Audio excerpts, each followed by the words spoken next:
Hi, and welcome back to the Global Holistic Wellness Podcast. Today we're exploring the attitude of gratitude and the importance of holding gratitude throughout the days. Not the trendy gratitude that's gone too far. We're going to tell you about some neuroscience, we're going to give you some nice exercises, and we're going to bring it back to why it got trendy in the first place.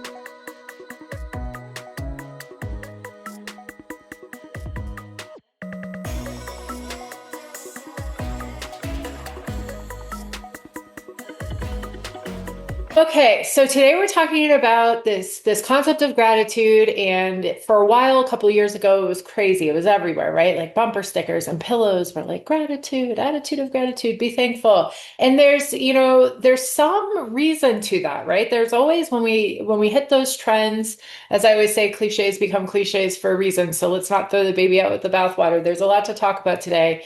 And we're not just talking about the idea of gratitude or the emotion of gratitude, but today we're going to be talking about why it's important physiologically, why it's important for your mental health, and also giving you some exercises to cultivate gratitude in the body. So you're going to want to stay till the end. So as we know, and we've discussed this on our channel before, but there are these little things that you can do, and trying to hold gratitude is one of them that can boost serotonin and dopamine in the body. It can also, science has shown us that gratitude, just being in a space of gratitude, can increase gray matter in the brain, hmm helps with cognitive function and helps you in the aging process. It helps us feel connected to others. So there's so many wonderful scientific reasons to explore this topic. But from a coaching perspective, what's come up for you? And, let's talk about bringing it to our clients. How do we help them get Right. to gratitude? And why embrace the attitude of gratitude? Why do we want to embrace the attitude of gratitude? Okay, so I'll begin with a beautiful quote that I love. I do not see the world as it is, I see the world as I am. And that's Mm. always been one of my favorites. When we cultivate that attitude of gratitude, we're looking through a different lens. And it really has a rippling effect in every area of our life. When we focus on simple things like what we have rather than focusing on what we don't have. And so you can hear there's a bit of brain training going on there because the human condition is the negative is sticky. And it seems to be easier to focus on what's not working or what's not going right. And so when we can shift our, internal dialogue to pay attention to what is going right, to what we Mm. do have, it really ties in the law of attraction. For those of you who are fascinated with this idea that we create the life we love and that we're these human magnets, and we attract not what we want, but we attract again who we are or how we think. So when we practice focusing on being grateful, thankful for the things in our lives that are going well, then the idea is we attract more of that. And so I think today what we're going to focus on is really giving you some tools how you can participate in that brain training. And I just Mm. want to say one last thing, that no matter how much emphasis that has been put on the importance of gratitude, um, you know, I am speaking for myself. I don't think we can emphasize it enough. That's how life-changing it is.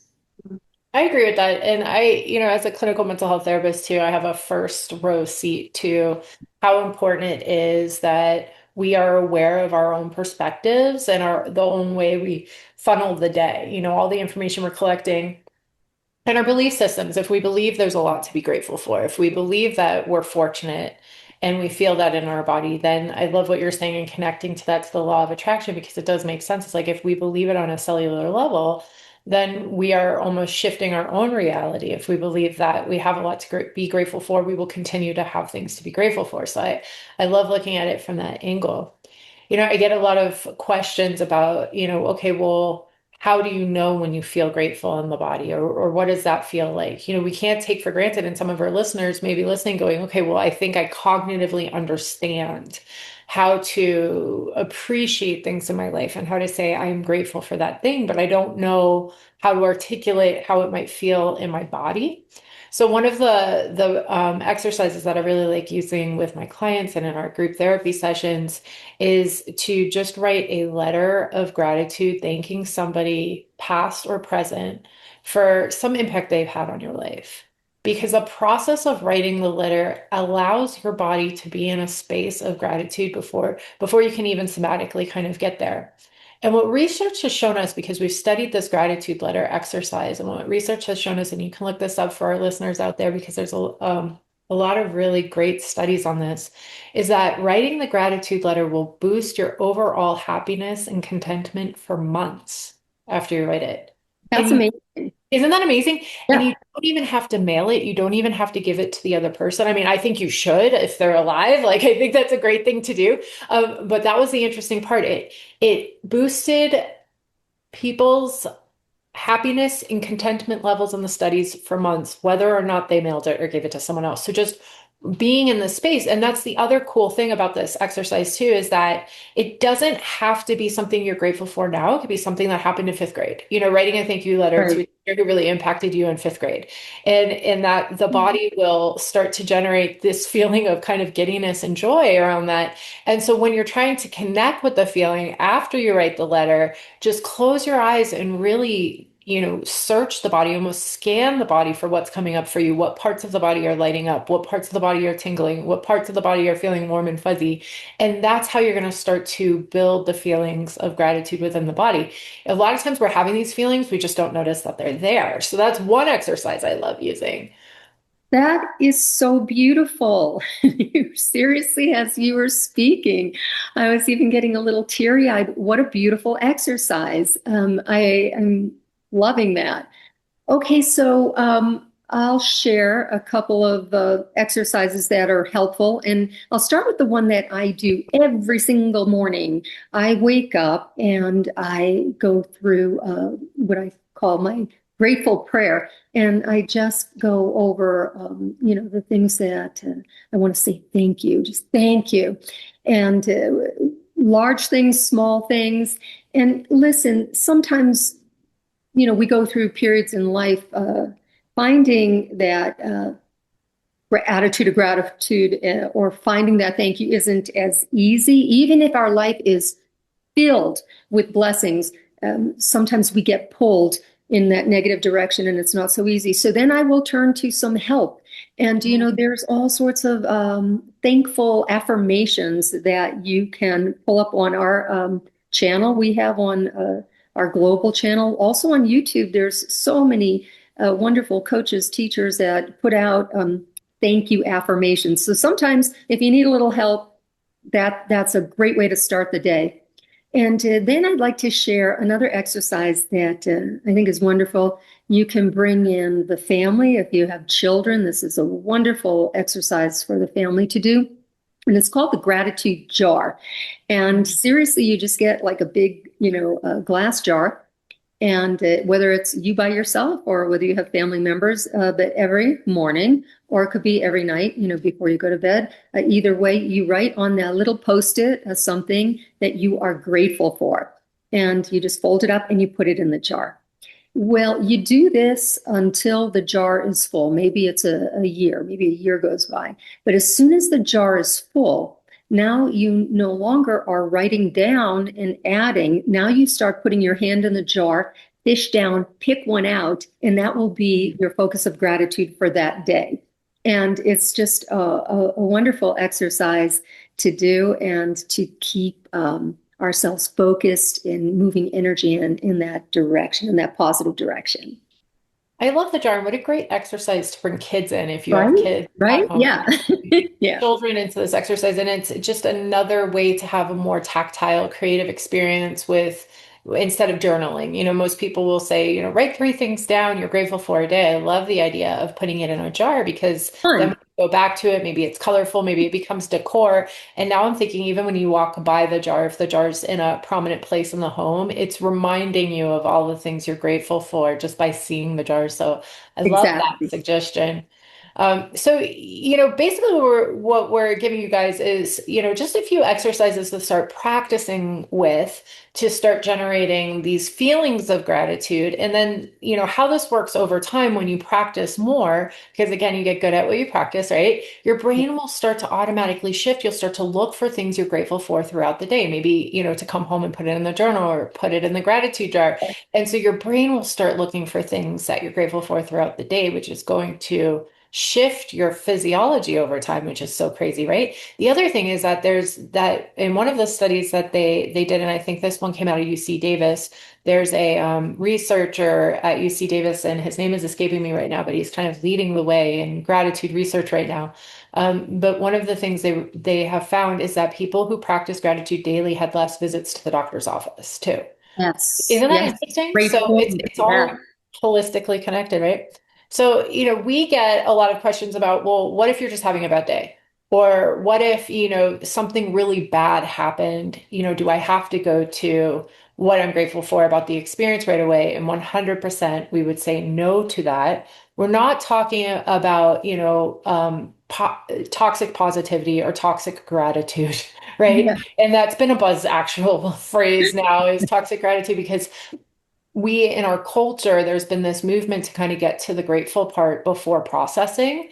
So, in other words, something we might hear a lot is if someone passes away, you lose a loved one, the response might be, well, I'm grateful they're not suffering anymore, which maybe genuinely over time that person might get to, but there almost feels like an obligation sometimes to say it that way. And so I want to suggest that it's okay to be with your feelings. So we're not saying that you have to get to the silver lining right away. Sure, life is going to be ups and life is going to be downs. But when we have days that we're grateful for, when we have moments in time where we can look around and we can genuinely say, everyone I love is here, tonight or in okay and healthy. That's what we're saying, to really be in the moment and really be mindful in that so that when the bad stuff happens, you have your tank at full capacity so you can process it. So it's always going to take time, and maybe you will get to gratitude after a divorce or after a death or after a tragedy that happens. It's possible, but it's also okay if you don't. And so I want to hold space for that and say that we're kind of distinguishing the practice of gratitude from toxic gratitude as well. I'm so glad, you mentioned that. And, some of my clients over the years would, say, well, look at everything's not great all the time. Mm, And I'll say, well, of course. And please know that I'm not suggesting that. In fact, we're on a planet of duality. It's positive and negative. And I'll use the example of a quarter. It's heads and tails. You can't have just one. They're attached. Love and fear, positive and negative. And when we focus on the positive, or when we're talking about training the brain to be in a state of gratitude, remember, we're not in denial of the negative. So, for every negative, if you looked hard enough, you could probably at some point find a positive. And if something's going great, seriously, if you looked hard enough, you could probably find a negative, because again, they're attached. So what we're suggesting here is you recognize the negative, but you make a choice at some point after feeling your feelings. There is an order of things. We're not going to deny our feelings, but at some point you have a choice of where you're going to focus your energy. And there's a saying that energy flows where attention goes. And so when you realize, okay, there's, a positive and negative, and I have no choice about that. They're attached, but I do have a choice what I'm going to put my energy on, and I'm going to choose to focus on the positive. When you do that, as Gina was saying, in time, it starts to become a little bit autopilot. Just like being negative can be autopilot too. So when we get deliberate as to where we put our energy, we'll find that in general, okay, we can become more optimistic, more positive people, which help us navigate and get through some of those challenging times with less suffering. Mhm. Sure.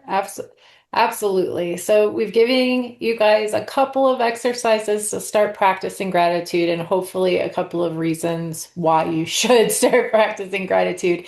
And don't Quite be something. frustrated if it's hard out the gate, right? You know, don't like we said at the beginning, don't throw the baby out with the bathwater if you're having a hard time or if you feel like it, it's overdone or whatever the case may be. Just even something simple is just what, one thing you're grateful for a day, really can make a difference.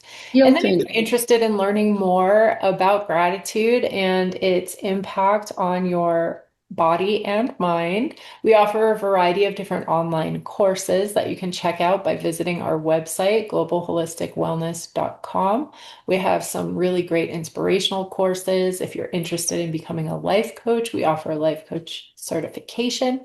And if you want to meet us, we offer yoga and wellness retreats too, all over the place. So check out our website if you want to learn more. And please like and subscribe to our channel if you haven't already. It really helps us keep this content coming for free. And if you have any questions about this topic, share it in the comments below if you're listening to us on YouTube, or tell us what you're grateful for. I If want to you're hear what you're grateful for. Yeah, tell us what you're grateful for. And if you're listening to us on Spotify, if you have any questions at all, you can email us at globalholisticcoaching@gmail.com. I'm grateful for all of you, and I look forward to our next podcast. See you later.